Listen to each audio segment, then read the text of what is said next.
Tu me refais un thé, Soraya, s'il te plaît? Ok, j'y vais.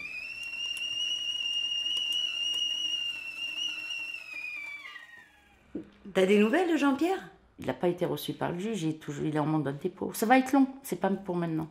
C'était pour une affaire qui a été plutôt grave, tu vois, parce qu'il a volé le cousin à Sarkozy. Et il lui a volé le violon Vadius, là, je sais plus quoi. Stradivarius. Voilà. Et sa nana, qu'est-ce qu'elle a fait? Elle l'a emmené à Cash Converter pour le vendre, avec sa pièce d'identité. Ah, Sophie. Il a été reconnu tout de suite, le violon. Bah donc oui. la police est venue, naninana. Elles, ils ont été chez elle, ils l'ont arrêté. Mais lui, pas de domicile fixe. Il venait souvent chez moi. Bah, ils ont débarqué chez moi, hein, le chercher. Chez moi, ils sont venus 2 fois. Hein. Et une fois, en plus, j'avais les jeunes de la cité qui faisaient cuire de la galette. Et ils sont rentrés. Je te jure, la galette, elle faisait comme ça, boum, boum, boum, boum, sur la gazinière dans la casserole. J'ai dit, putain, je suis pas dans la merde. Une plaquette comme ça de 30 grammes posée sur le bureau. Le mec, il a juste mis, je sais plus quoi, son portable dessus, ou je sais plus quoi. Ils sont partis, ils ont pas...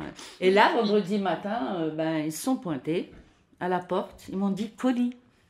Je regarde à l'œilleton, colis, ça c'est pas un facteur. Hein. J'ouvre la porte gentiment, tu vois. 4 ou 5 flics, tu vois, devant la porte. Donc je les laisse rentrer. Ils me disent, vous êtes avec qui à la maison? J'aurais dit, hop, hop, hop. Là, il y a ma fille et sa copine. Et dans le salon, j'ai un ami qui dort. C'est lui qu'on est venu voir. Ils sont rentrés, ils dormaient. Arrêtez-vous. Ils lui ont menotté. Comme ça, tu vois, je leur ai jeté un petit mot comme ça. Je leur ai dit, il est où mon colis? Tu vois, ils se sont éclatés de rire. Il s'est retourné comme ça, il y avait un carton. Il a dit, il est là, il est là.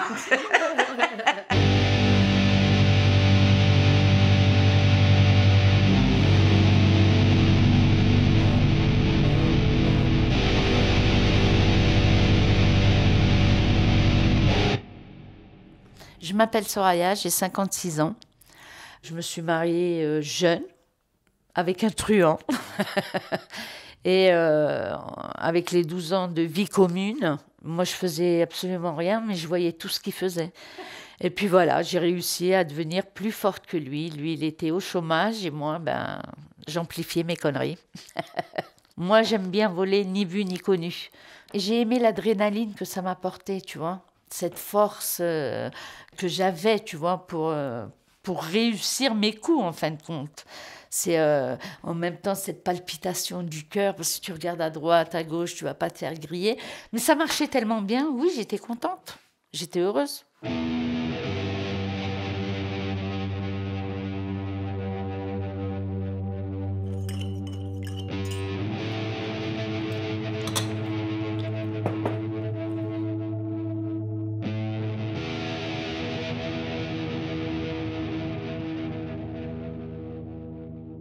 Pour moi, ça, c'est du matos qui est tellement coupé qu'en fin de compte, on ne ressent pas du tout la même chose. Je pense que pour ressentir la même chose, il faudrait peut-être aller en Colombie et fumer un bon petit caillou colombien, là. Là, je pense qu'on va décoller les fusées.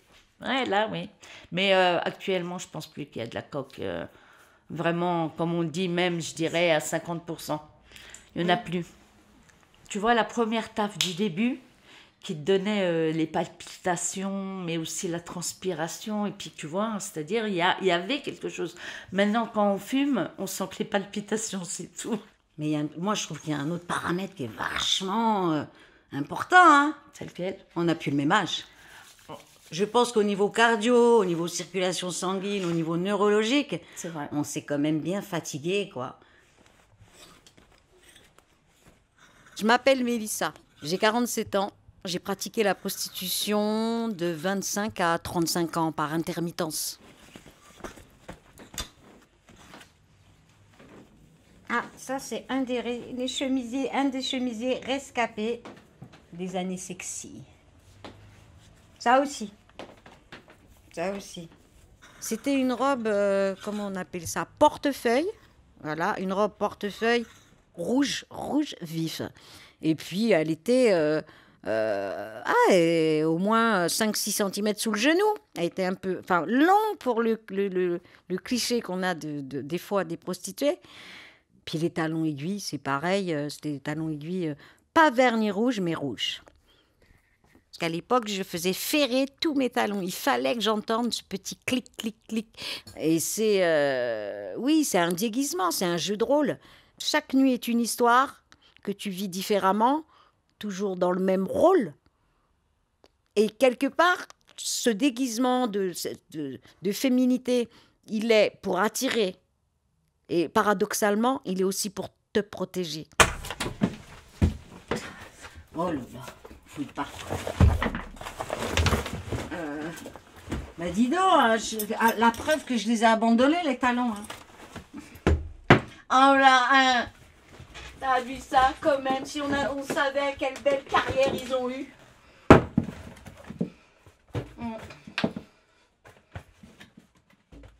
Donc je prends les sacs dans les casiers, je prends... avec le temps, j'ai appris qu'il ne fallait pas prendre tout le sac parce que la bonne femme le repère tout de suite, que si je prends que son trousseau de clés et l'adresse, aucune carte bleue, aucun chéquier, bah, je pourrais aller plus loin. Puis j'ai commencé comme ça. La première clé, en fin de compte, que j'ai récupérée, c'était cette prof que je suivais depuis pas mal de temps. C'est un tuyau qu'on m'avait donné. On m'a dit que c'était une prof qui avait beaucoup voyagé, etc. Donc, je me suis dit, pourquoi pas. Elle faisait les primaires. À midi, je suis rentrée dans sa classe. Elle n'était pas dedans. J'ai pris les clés, je suis sortie, j'ai fait les doubles. Je lui ai remis ses clés à 13h dans sa poche. Je suis montée, je suis rentrée avec ses clés, normalement. J'ai rien bousillé chez elle, j'ai ouvert que des tiroirs. Bon, j'ai vu qu'elle avait pas mal de bijoux dans des tiroirs, tous avec des écrins et tout. Moi, j'ai tout ramassé.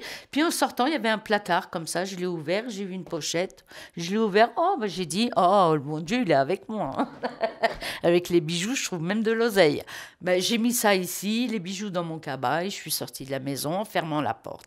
Donc voilà, moi, c'est les vols que j'aime faire. Après, les petits vols, ça ne m'intéresse pas.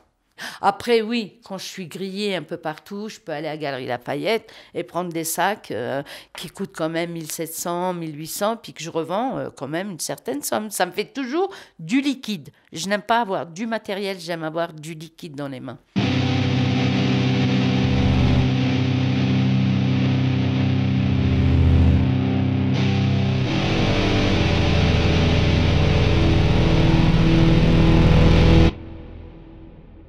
J'avais le cliché de Strasbourg-Saint-Denis, mais je me disais non, c'est trop, ça va pas, ça sera pas pour moi.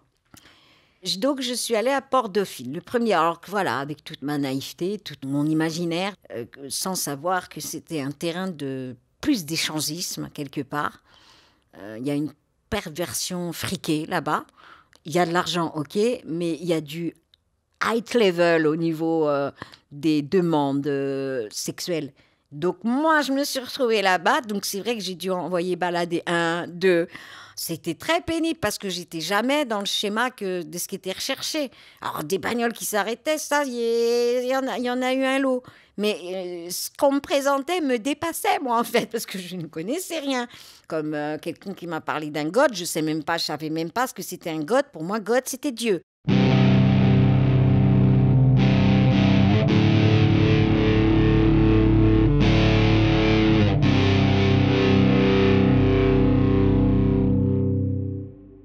Je suis allée une journée, 2 jours, et je faisais pas énormément d'argent par rapport à ce que j'ai pu faire après. C'est-à-dire que là, les gens arrivaient, ils étaient en couple. Donc non, je viens pas, non, je viens pas. Et il y a un mec qui s'arrête, il est tout seul. Il dit, oh, c'est bien, puis bon, voilà, il me demande rien d'exceptionnel. Je monte, et il roule. Alors, moi, j'aime bien guider, j'aime bien, voilà, garder le contrôle du début à la fin. Voilà. Donc le monsieur, je lui dis d'aller là, il n'y va pas. Donc là, je commençais à sentir que il y avait quelque chose qui n'était pas clair. Donc là, il s'arrête, il me sort le 1143, il me le met sur la tête, il me dit, voilà, ça fait 3 jours que tu viens bosser de telle heure à telle heure. Il me dit, moi, il n'y a pas de problème, tu peux travailler là, mais je demande, alors je ne sais plus combien de pourcentage il demandait, je demande tant. Et là, je me suis dit, merde. J'avais un côté casse-cou, tête brûlée. Mais quand même, là, j'avais eu un 1143 sur la tête, donc j'ai dû abandonner ce terrain.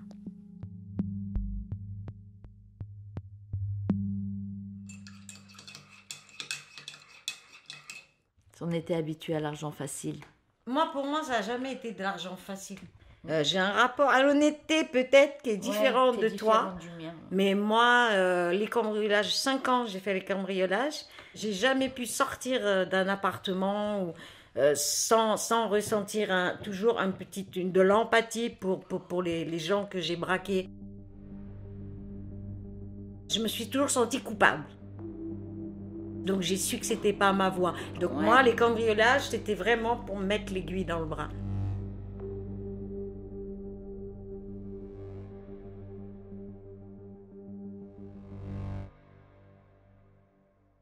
T'as vu le nombre de cambriolages quand je regarde les émissions? Non mais c'est un truc de malade. Avant, il n'y avait que nous, il y avait ceux qui savaient le métier. Il y en a qui travaillent au forceur, il y en a qui travaillent, t'as vu, chacun avait sa façon, mais on se connaissait entre nous. Maintenant, t'as des gens de l'Est, t'as des Roumains, t'as de tout, et qui tapent de tout. Nous, on tapait pas de tout. En ce moment, nous, on suivait les gens, les commerçants, les gens de discothèque, les patrons de discothèque, les trucs, on les suivait, on savait où ils étaient résidés, on savait s'ils cachaient de l'argent, s'ils trichaient avec les impôts. C'est-à-dire, c'était vraiment un travail longue haleine, tu vois. Puis dans le milieu, tout se connaît, tu vois. Serrure Picard, ouais, c'est que c'est blindé. Double battante, c'est qu'il y a de l'argent, tu vois. Mais maintenant, c'est plus pareil. Les premières baies vitrées qu'ils trouvent, même si c'est des pauvres baies vitrées, et puis on sait qu'il n'y a rien dedans, ils vont quand même casser. C'est bête. Mais après, il y a travail et travail. Tu as vu le travail propre où on essaye de ne pas démolir la maison avec le respect de cette personne. Nous, on l'avait à l'époque. Que quand tu détruis toute une maison et que là, vraiment, tu n'as pas respecté du tout la personne, c'est encore différent. Mais après, les peines aussi sont différentes. Parce que quand tu détruis tout, tu prends des petites peines. Mais quand tu travailles proprement, on dit que tu es professionnel et on te cartonne. Donc, tu vois, comment faire pour avoir la juste mesure.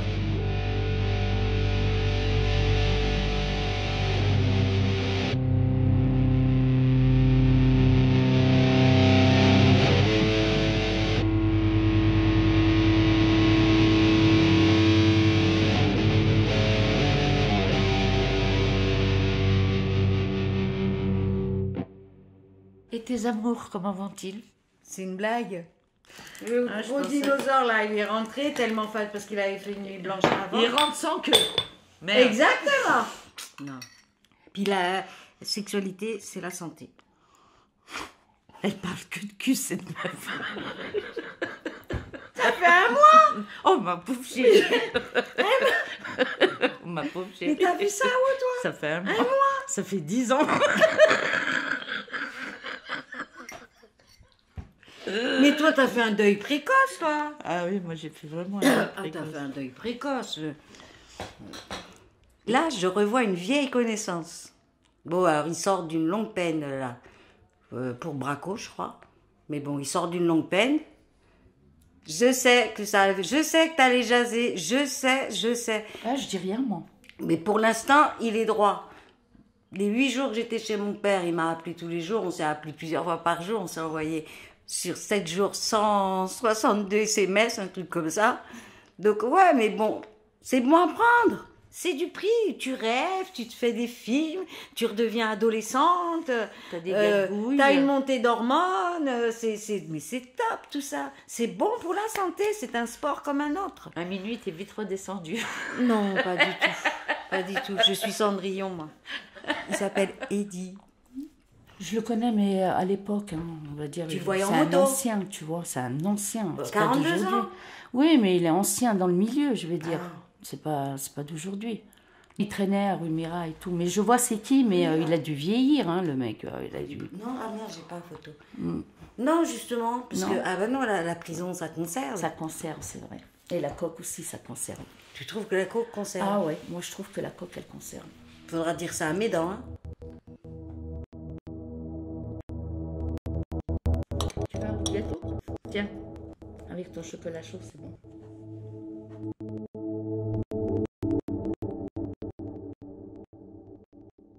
Je m'étais construit tout un mécanisme de défense, en fait. Enfin, c'est maintenant que je sais ça, que maintenant que j'arrive à décrypter les gens et à décrypter les lieux. À partir du moment que tu quittes tes pieds quittent le sol et que tu montes dans la voiture, c'est un engagement quand même très, très, très sérieux. Et surtout que la transaction est sur ton corps. La voiture s'arrête. Elle baisse sa vitre, tu te baisses. Moi, je regarde tout de suite, tout partout dans la bagnole. Je regarde l'hygiène des mains du monsieur, son vestimentaire, toutes les odeurs qu'il peut y avoir dans la bagnole, cigarettes, ça peut être du shit, de la beuh, de l'alcool. Moi qui ne bois pas une goutte d'alcool, je ne monterai jamais avec quelqu'un qui est bourré.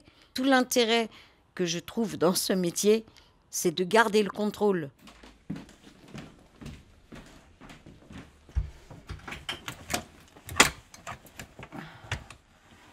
J'avais des belles pièces quand même. De prêt-à-porter, quoi. Prêt-à-porter et des fois des trucs de haute couture. Donc t'as envie de les garder, mais ouais, t'arrives pas. Hein, les godasses, pareil, hein, c'est dingue, hein, quand je vois en fait ce qu'il me reste rien. Quand tu travailles à domicile, c'est toi qui vas au domicile des gens. Déjà, moi je trouve plus dangereux. Et après, j'ai vraiment, je suis quand même une amoureuse de la nuit. Je suis en retraite à présent, mais je suis nostalgique des années que j'ai vécues la nuit. J'en suis nostalgique. Il y en a, c'est les murs de leur maison, c'est leur habitat, leur voiture. Ils ont un endroit, un nid. Moi, quelque part, c'est la nuit. Pour moi, c'était une solution, et puis qui a été vraiment kiffante au début, même si dangereuse, mais je ne me rendais pas compte. Et puis j'étais influencée par 2 filles héroïnomanes, parce que j'étais héroïnomane à l'époque, à l'injection, et qui allaient se prostituer. Et puis moi, je les trouvais, ma perception à cette époque était que je les trouvais vachement bien dans leur peau. Bon, ça paraît comique aujourd'hui, mais parce qu'elles étaient dans une sorte d'indépendance. Moi, ce qui m'a charmée chez ces filles, c'est ce côté indépendant. Même si elles avaient une relation amoureuse à côté, elles étaient indépendantes.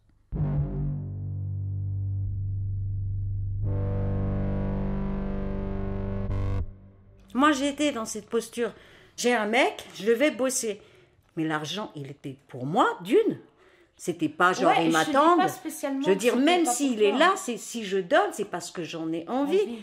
La nana qui va se faire 8 heures bosser à la caisse, elle va bosser en tant que caissière pendant 8 heures.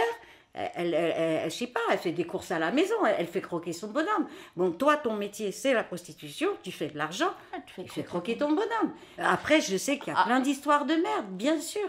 Mais je crois que la nana qui arrose un mec, elle sait ce qu'elle fait. C'est vrai. Et c'est vrai que tu as des relations, mais je trouve que tu as des belles petites histoires, mais elles sont vraiment... c'est un rapport modifié.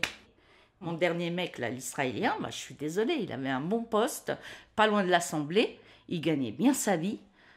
Voilà, je veux dire, même s'il touche, il est à fond toxico, même plus que moi peut-être, mais ça se voit pas sur lui.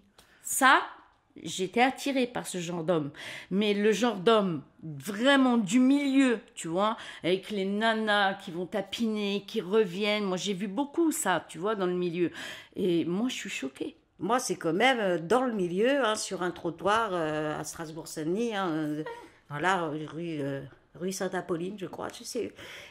C'est quand même en étant là qu'un mec à fond dedans et dealer, qui m'a dit, bon, à partir d'aujourd'hui, il m'a dit, t'habites où? Je dis, je suis à l'hôtel là-bas.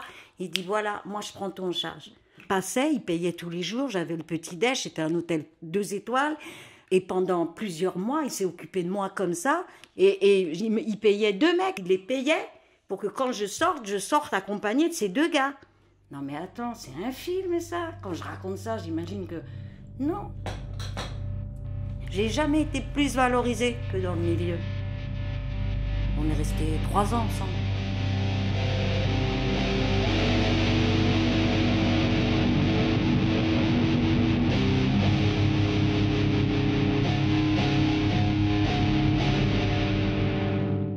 Tu me repasses du gâteau, s'il te plaît? Ouais, avec plaisir. Comment ça s'organise, les fiançailles de ta fille? Bien, on va le faire chez l'ex-femme à mon ex-mari. Bah, c'est ton ex. C'est mon ex, mais il a aussi divorcé d'elle. Donc, emmener des beaux-parents chez Ah, deux il est femmes divorcé divorcées. d'elle, mais oui. il va avec... Mais pourquoi? Bah, parce que chez elle, c'est plus grand.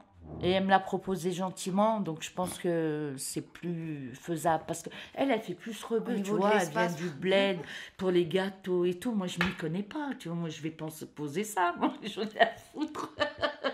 Des lus, je vais poser des gâteaux français, tu vois. Et en même temps, c'est les fiançailles rebeux. C'est pas eux français, tu vois. Donc, Vous êtes discriminant. ça, c'est à Torcy. Je retrouve toutes mes anciennes photos et mon fils, je le vois pas. Alors, tu sais, je suis myope maintenant. Hein. Je vois pratiquement plus, moi. Pourquoi tu fais pas défiler en gros? Fais défiler en gros. Tiens, avec Laetitia Casta, à la radio. J'étais bronzée, là. Dans la cour de Fleury, attention. Bah, c'est d'où la bonne mine. Ça, c'est mon fils quand il était Bon, il avait 16 ans. Ça, c'est sa femme maintenant. Alors, ça, c'est ma fille. C'est le jour de son anniversaire. Ouais, mais ça, je la connais. Tu la connais, celle-là? Bah oui, elle est toujours dans mon portefeuille.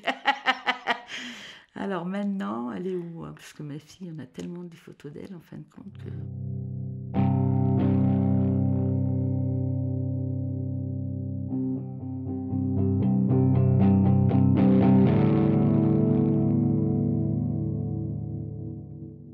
Un enfant, quand il vient, mon fils, la vérité, c'était un bébé chéri, c'est-à-dire voulu, vraiment engagé et tout. Peut-être que ma fille, c'est un accident, c'est différent. Mais à l'accouchement, en fin de compte, c'était un bonheur parce que voilà, c'est un bébé qui naît et tu vois, tu es obligé de l'instinct maternel, malgré que j'aimais pas le père, je veux dire, il a ressurgi. Si j'avais eu les moyens, j'aurais même adopté. C'est qui, là, que tu veux pas montrer? C'est son père. Bah voilà, bah montre-le. Ah, bah J'aimerais regarde. bien voir sa tronche, moi. Voilà, c'est son père. J'aime pas. Non, mais pardon. Il me fait peur. Oh non, mais attends, il a un nez pointu, des Non, yeux il a noirs, pas- des non, non. yeux... Les yeux noirs, olives, Et comme des ça. yeux. Mm. C'est celui qui prend de la cocaïne et qui boit de l'alcool. Mais je sais pas, là, il fumait du shit, je crois. Sinon, il a les yeux. Ah ouais. Bouclette. Bouclette, boucle d'or. Alors, un enfant, le premier, je l'ai eu donc avec le premier des papas. 3 enfants, 3 papas. Et j'étais dans l'illusion de découvrir ce que c'était qu'une famille. Alors j'étais déjà dans l'addiction, moi. Mais j'ai vécu une grossesse isolée, quelque part. Parce que bon, quand il rentrait le soir, c'était pas avec... des courses, je m'en rappelle, il rentrait avec des pains ronds, des pains rebeux maghrébins, et 1 litre de lait. Alors tu vois le pain rond et le litre de lait, et puis dans le pain rond, il y avait l'héroïne, 5 grammes, en minimum 5 grammes. Et voilà, il cache. Donc c'était... En fait, le problème a toujours été... c'est vrai que la substance a été un peu le poison, anti-famille, quelque part.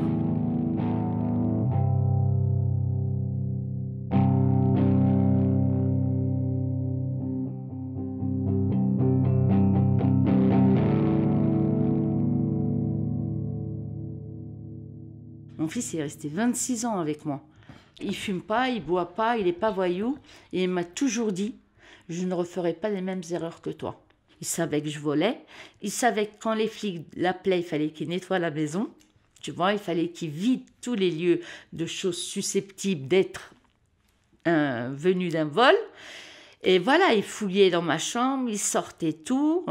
Il a trouvé de la drogue, il l'a sorti. Il a trouvé des chéquiers, il les a sortis. Il a trouvé des trucs. Mais voilà, il savait que je volais. Parce que comme disait Mélissa, il y a la communication.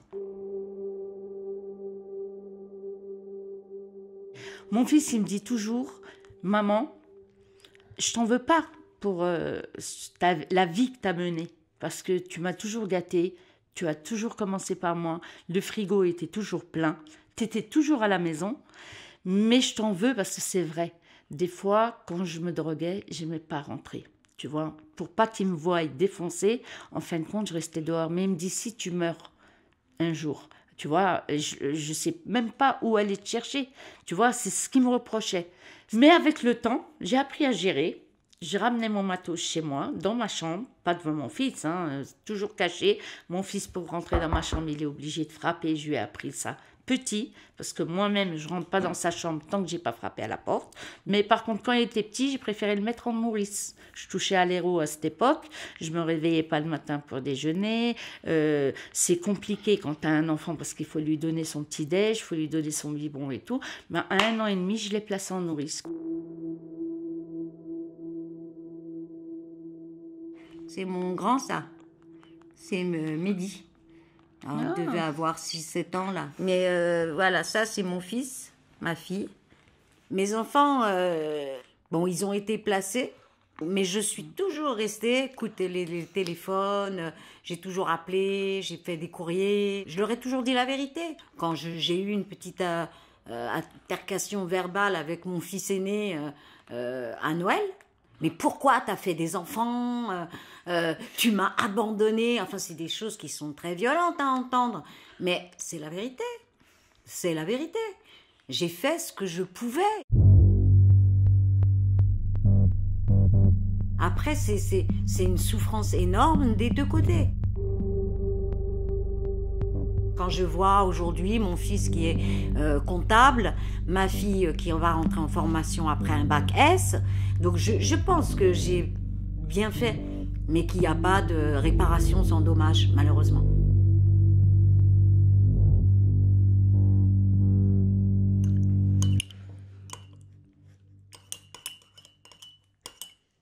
Bah, simplement, ça s'est arrêté parce que je suis sortie en permission suite à une peine de 15 mois. Je suis sortie, mon fils est venu me chercher à 6 heures du matin. Et comme par hasard, la galette m'appelle. Quand je dis galette, c'est plus les gens qui y touchent, quoi. Qui m'appellent, ouais, viens nous voir, on te ramènera, etc. Donc j'ai été, effectivement, j'ai été. Mais on ne m'a pas ramenée à 20h, donc j'étais déjà une évadée à 21h. Donc quand on est sous pression, qu'on a fumé, on a encore plus peur. En fin de compte, on est comme tétanisé sur place. J'ai été tétanisée comme ça toute la nuit, mais le lendemain matin, je me suis dit, il faut vraiment que je rentre, quoi. Je voulais vraiment rentrer le matin. J'ai laissé le mec dormir, la nana, elle s'est réveillée, elle me dit, bah, je t'accompagne, comme ça je ramène la bécane. Mais avant, passe à Pantin, comme ça je prends 2 galettes. Bah, avant de passer à Pantin, bah, le bon Dieu, il a dit, tu vas d'abord te planter avant d'aller chercher tes galettes, et après tu retourneras en prison sans problème. J'ai fait l'accident, voilà. L'accident est survenu, je me suis retrouvée à l'hôpital, et je me suis retrouvée à l'hôpital de Fresnes pour finir ma peine. Là, j'ai dit stop, parce que en fin de compte, si j'avais pas suivi, j'aurais bien fait ma permission, je serais rentrée, je serais sortie tôt. Et ça a déçu aussi beaucoup mon fils. Moi, je lui demandais de la thune, mais lui, il répondait pas de thune. Dites-lui qu'elle réfléchisse bien à ce qu'elle a fait. Donc, les 6 derniers mois que j'ai fait à Fresnes, je les ai bien sentis. T'as pas d'argent, t'as pas de cigarette, t'as rien du tout. Ouais, tu le sens. Et en plus, t'as un fixateur qui fait 10 mètres, t'es en chaise roulante. Ouais, je l'ai bien senti. J'ai vu, c'est un signe, bah, quelque part, hein, tu sais, le bon Dieu, il te laisse faire, mais tes conneries te rattrapent toujours, hein. J'ai perdu 3 fois mes appartements avec tout ce qu'il y avait dedans. Parce que quand cambriolage, on te saisit tes comptes bancaires, on te saisit ce qu'il y a dans la maison pour voir si c'est des trucs volés. On m'a saisi mes bijoux dans le coffre. Pourtant, j'avais beaucoup de bijoux de mon mariage qui ne m'ont jamais été restitués. Parce que c'est cambriolage et pour eux, rien ne prouve que c'est à moi. Alors, au bout de 3 fois, tu te dis jamais 204. C'est mort, c'est fini. Même pas un vol de mouchoir. Tu vois, quand tu arrives à 56 ans, tu voles du fromage ou de la viande, ça la fout mal, quoi. Je veux dire, cette fois-ci, je reprends un appart, mais je me case et je reste tranquille chez moi. On me disait, pourquoi tu es avec des voyous, pourquoi tu prends toujours des voyous, mais j'ai peur de m'ennuyer dans une vie normale. Ça me fait flipper moi-même d'avoir ce discours-là. J'aime bien, moi, aller prendre des risques. J'aime ce mec. Oh, c'est vrai, il bosse pas. Oh, il touche le RSA. Oh, il va en prison. Oh, c'est un voyou. Oh, c'est un toxicomane. Je ne vois même pas le risque. Et oui. Et puis je me dis que peut-être si les mecs étaient tout simples, si c'était vraiment des modèles de citoyens, peut-être que je m'emmerderais avec eux. Donc bon, là j'en reviens, parce que je suis en retraite, j'en reviens de cette réflexion. Mais je me dis, est-ce que j'aurais été capable de vivre normalement? Moi, j'ai aimé, j'ai bien vécu, j'ai voyagé. J'ai beaucoup voyagé. Grande vie, grand hôtel, belle sape. Toujours avec une belle voiture de sport, plein de bijoux sur elle. Dans le quartier, j'étais la bijouterie ambulante. Ouais, j'ai aimé cette vie. C'était peut-être une vie marginale, mais j'ai aimé. Ce que je regrette plus, c'est le milieu de la drogue, peut-être. Parce que j'aurais pu faire beaucoup avec tout ce que j'avais et j'ai tout mis dans la came. Ouais, ça, je regrette. Maintenant, il est trop tard, mais je le regrette quand même. C'est la vie. Maintenant, je suis dans mon petit appartement que j'ai péniblement acquis avec des années de patience. Je suis à l'allocation adulte handicapé, l'AH, en tant que séropositive. Je considère que je suis à la retraite parce que durant toutes ces années de deal ou de prostitution, enfin diverses méthodes illégales pour vivre, bien vivre d'ailleurs, je ne profitais aucunement de la Sécu ou de la CAF mes 2 derniers enfants, je n'ai pas touché de parents isolés. Donc les 800 et quelques euros que je touche, je considère les mérités.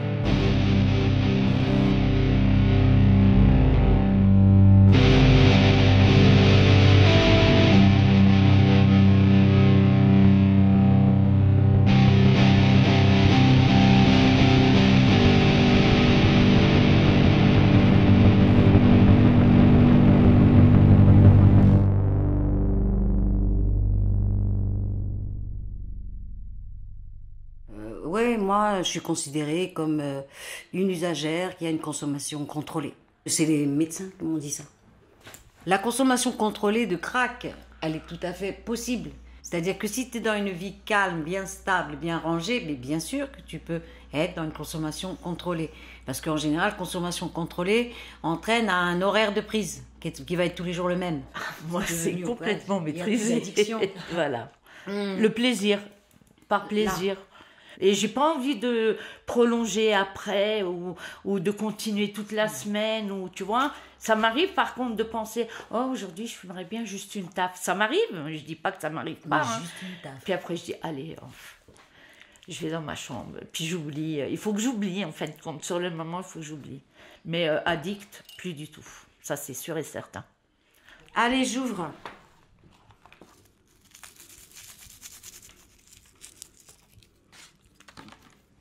Tiens, c'est ma pipe. Ta pipe.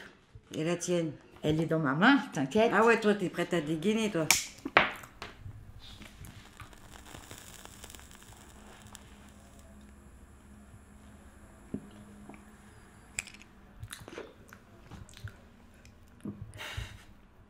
T'as entendu ce petit crépitement, signe de qualité? Arte. Le goût un peu dégueulasse, par contre. Radio. Moi, j'ai trouvé bien mais je sais. Pour le premier, parce qu'il avait un goût d'anisette. Ça, et quand il a un goût d'anisette, je me dis, il est bien, tu vois. Bon, pour moi, il a un goût de sac poubelle. Moi, j'ai eu direct le goût d'anisette, pas... Ah bah, je te crois, hein. Chacun sa bouche, hein.